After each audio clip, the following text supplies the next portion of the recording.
عمران خان کی جان کو خطرہ، عمران خان کی جان کو کس طرح خطرہ ہے میں آپ کو بتاتا ہوں۔ عمران خان پہ کیا مزید سختیاں کی جا رہی ہیں، عمران خان کو کیا مزید ٹارچر کیا جا رہا ہے، آپ کو بتاتے ہیں۔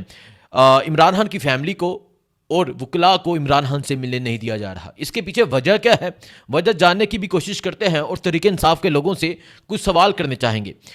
میں آپ کو بتاتا ہوں، اس کے علاوہ آج کی جو اپڈیٹ ہے وہ میں آپ کو بتاتا ہوں۔ ایک طرف فواد چودھری سلمان اکرم راجہ کا معاملہ ہے، اس کے علاوہ ٹارچر کرنے کے لیے، نقصان پہنچانے کے لیے، تکلیف پہنچانے کے لیے عمران خان کے گھر بنی گالہ میں ایک دفعہ پھر آگ لگا دی گئی۔ ایک طرف عمران خان سے تحریک انصاف کے لوگوں کو ملنے نہیں دیا جا رہا، فیملی کو ملنے نہیں دیا جا رہا، دوسری طرف بنی گالہ میں عمران خان کے گھر کو آگ لگا دی گئی، گھر کے اطراف جو پہاڑیاں ہیں وہاں آگ لگا دی گئی۔ یہ تمام چیزیں میں آپ کے سامنے رکھتا ہوں۔ آپ کو پتہ ہے کل آرمی چیف صاحب نے ایک بات کی، ہو آر یو، اس کے بعد پاکستانی قوم کا جواب آیا اس پہ۔ ٹک ٹاک پہ آپ نے بہت سی ویڈیوز دیکھی ہوں گی، ایکس پہ پاکستانی لوگوں نے بتایا کہ خواتین، ان خواتین کو بھی خواتین سمجھا جائے۔ ڈاکٹر یاسمین راشد کا نام لیا، صنم جاوید کا، طیبہ راجہ کا، حدیجہ شاہ کا، عالیہ حمزہ کا، سماویہ طاہر کا، ایمان طاہر کا، انوسا طاہر کا، اور بہت سی خواتین کا نام لیا گیا کہ ان خواتین کو بھی خواتین سمجھا جائے۔ بیگم ریحانہ امتیاز ڈار کا، مطلب کل آرمی چیف نے جو ایک بات کی کہ خواتین کی تذلیل کرنے والے تم کون ہوتے ہو، اس کے بعد لوگوں نے ویڈیوز ڈالی، لوگوں نے بہت سی تحریک انصاف اس کے بعد متحد نظر آئی، تحریک انصاف نے ویڈیوز ڈالی، تحریک انصاف ہر طرح سے جواب دیتے رہی، اور تحریک انصاف نے بتایا کہ یہ بھی خواتین ہیں، ان کی تذلیل کیوں کی گئی۔ لیکن اس کے بعد آج کیا ہوتا ہے، آج جب صبح وکلاء جاتے ہیں عمران خان سے ملاقات کے لیے، آج جب صبح فیملی جاتی ہے عمران خان سے ملاقات کے لیے، تو وہ کہتے ہیں کہ آج جو عدالتی کارروائی ہے وہ ملتوی ہو گئی ہے، اندر نہیں جا سکتے، عمران خان سے مل نہیں سکتے، وکلاء نہیں مل سکتے، عمران خان کی فیملی نہیں مل سکتی، اور پھر یہ جو ملتوی ہوا ہے یہ ایک لمبے عرصے تک ہوا ہے۔ عدالتی احکامات کے باوجود وکلاء جاتے ہیں، فیملی جاتی ہے، لیکن عمران خان سے ملنے نہیں دیا جا رہا۔ اور اب آج جو فیصل چودھری نے بات کی، آج جو سلمان اکرم راجہ نے بات کی، اسے یہ تاثر جاتا ہے کہ عمران خان کی جان کو خطرہ ہے، عمران خان کو مزید ٹارچر کرنے کی کوشش کی جا رہی ہے، سختیاں کی جا رہی ہیں عمران خان پہ۔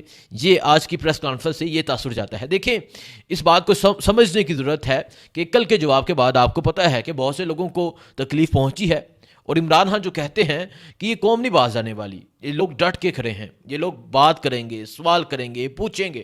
اور کل کے بعد کیا ہوا ہے کہ آج سابق وزیر اعظم عمران خان سے ان کی فیملی کو، وکلاء کو نہیں ملنے دیا جا رہا۔ اس سے پہلے 24 نومبر کی جو فائنل کال ہوئی، 26 نومبر کو جو فائرنگ ہوئی ڈی چوک میں، تحریک انصاف کے کارکنان کو جو شہید کیا گیا، اس کے بعد عمران خان سے تحریک انصاف کے لوگوں کی ملاقات نہیں کرنے دی گئی۔ اب ان میں تحریک انصاف کے بہت سے لوگ جا رہے تھے، وکلاء جا رہے تھے، لیکن ایک ہفتے تک عمران خان سے کسی کی بھی ملاقات نہیں کرنے دی گئی۔ لیکن ایک ہفتے کے بعد جب یہ تمام لوگ اڈیالہ جیل گئے، عمران خان سے پوچھا کہ آپ ٹھیک تھے، کیونکہ لوگ سوال اٹھا رہے تھے، لوگ پوچھ رہے تھے عمران خان کے حوالے سے، عمران خان کی صحت کے حوالے سے پوچھ رہے تھے۔ اور جب ان وکلاء نے عمران خان سے پوچھا تو عمران خان کہتے ہیں کہ تقریباً 3 دن انہوں نے جو بیرک کی بجلی ہے وہ بند کر کے رکھی، اور اس کے علاوہ بجلی بند تھی، آپ کو پتہ ہے سردی ہے، سخت سردی ہے، عمران خان کو اس کے علاوہ باہر جو واک کرتے ہیں اس کی پابندی لگا دی گئی، ایکسرسائز نہیں کر سکتے۔ تو 3 دن انہوں نے اندھیرے میں عمران خان کو رکھا، اور بالکل قید تنہا عمران خان کو رکھا کہ یہ ٹوٹ جائے گا، ہار مان جائے گا، کمزور ہو جائے گا۔ لیکن وہ شخص بھی کہتا ہے نہ میں ٹوٹوں گا، نہ میں ہار مانوں گا، نہ ہی کمزور ہوں گا، بلکہ میرا حوصلہ، ہمت، بہادری مزید بڑھتی جائے گی۔ اب ایک دفعہ پھر عمران خان سے ملاقات کی پابندی ہے۔ دیکھیں، آج یہ کہا گیا کہ ہو سکتا ہے یہ عمران خان پہ سختیاں کریں، ہو سکتا ہے دوبارہ سے عمران خان کو وہ 6x8 کے مطلب چھوٹے سے سیل میں عمران خان کو قید کر دیں، دوبارہ سے عمران خان کو اسی سیل کے اندر قید کر دیں، اور پھر عمران خان کو ڈرانے کی کوشش کریں یا عمران خان کو کوئی پیغام دینے کی کوشش کریں۔ لیکن آج میں آپ کو آج کی بات بتاتا ہوں۔ آج نعیم حیدر پنجوتا گئے تھے، فیصل چودھری گئے تھے، آج یہ جو عام روٹین میں وکلا جاتے ہیں یہ گئے تھے، پٹیشن بھی دائر کی گئی ہے، عدالت سے رجوع بھی کیا گیا ہے۔ کل اگر دوبارہ عمران خان سے نہیں ملنے دیا جاتا وکلاء کو، فیملی کو، تو کل کیا ہونا چاہیے؟ دیکھیں، ہونا کیا چاہیے میں وہ بات کرتا ہوں۔ ہونا تو یہ چاہیے کہ کل اڈیالہ کے باہر رش لگ جائے، کل اڈیالہ کے باہر یہ تمام لوگ پہنچے جو ایک وقت میں اڈیالہ کے باہر اپنا ٹکٹ لینے کے لیے پہنچتے تھے، ٹکٹ کے لیے تو یہ اڈیالہ کے باہر پہنچ جاتے تھے، عہدہ لینے کے لیے اڈیالہ کے باہر پہنچ جاتے تھے، کسی لابنگ کرنے کے لیے اڈیالہ کے باہر پہنچ جاتے تھے، کوئی وزارت لینے کے لیے اڈیالہ کے باہر پہنچ جاتے تھے. لیکن اب وقت ہے، کیونکہ اب عمران خان کی جان کو خطرہ ہے، ابھی پہنچنا چاہیے اڈیالہ کے باہر. ابھی کل کا کہہ دینا چاہیے کہ کل تمام پارٹی، کل تمام وکلا، کل تمام وہ لوگ جو عہدے دار ہیں، جو ٹکٹ ہولڈر ہیں، وہ اڈیالہ کے باہر آ جائیں.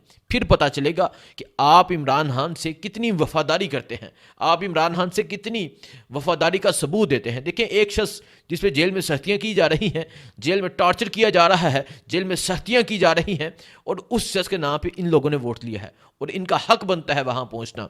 کیونکہ میں خود اس چیز کا گواہ ہوں. جب یہ بات ہے نومبر دسمبر کی، مطلب فروری سے پہلے، دسمبر کی، جنوری کی بات ہے، تو اڈیالہ جیل کے باہر رش لگا ہوتا تھا. اس سختی میں رش لگا ہوتا تھا جب کوئی تحریک انصاف کا بندہ باہر نہیں نکلتا تھا. تب رش لگا ہوتا تھا کس کے لیے؟ ٹکٹ لینے کے لیے. لیکن اب کیا رش لگتا ہے؟ نہیں لگتا، یہ دیکھا جائے گا. دوسرا میں آپ کو بتاتا ہوں عمران خان کے گھر کے حوالے سے.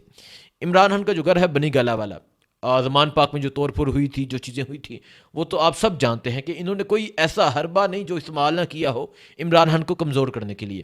آج ایک طرف عمران خان سے ملنے پہ پابندی لگائی گئی، دوسری طرف آج چوتھی مرتبہ عمران خان کے گھر کے ارد گرد جو پہاڑی ہے اس پہ آگ لگا دی گئی.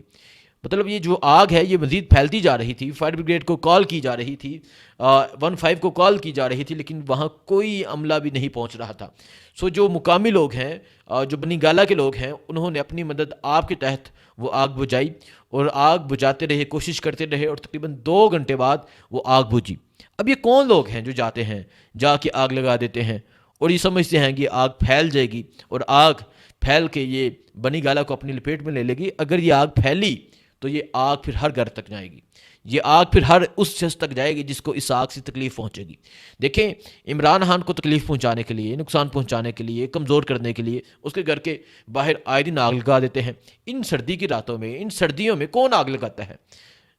پتہ نہیں. اس پہ ضرور سب کو بھی سوال اٹھانا چاہیے. اس کے علاوہ تحریک انصاف کی میں نے بات کی. تحریک انصاف دیکھیں جو تنازع ہیں وہ کھڑے ہیں. ایک طرف شیر افضل مروت نکل گئے، دوسری طرف اب فواد چودھری اور سلمان اکرم راجہ میں ٹویٹر پہ، میں نے ایکس پہ دیکھا، ایک دوسرے کے خلاف لفظی گولہ باری شروع ہے. جب نوٹیفیکیشن آیا، فواد چودھری نے جو حرکت کی اڈیالہ جیل کے باہر، اس پہ جو نوٹیفیکیشن آیا تحریک انصاف کی طرف سے، اس کے بعد فواد چودھری سلمان اکرم راجہ پہ اٹیک کرنے لگے، سلمان اکرم راجہ پہ بات کرنے لگے، اور بہت سی ایسی ٹویٹس کی گئیں فواد چودھری کی جانب سے، اور سلمان اکرم راجہ نے اس پہ جواب بھی دیا. دیکھیں، یہ تمام چیزیں اگر یہ عمران خان کے لائل ہیں تو ان تمام چیزوں سے ہٹ کے ابھی کیا فوکس ہونا چاہیے؟ وہ فوکس ہے عمران خان کی رہائی، عمران خان کی صحت، عمران خان کا تحفظ. مجھے دیجیے اجازت. اللہ حافظ.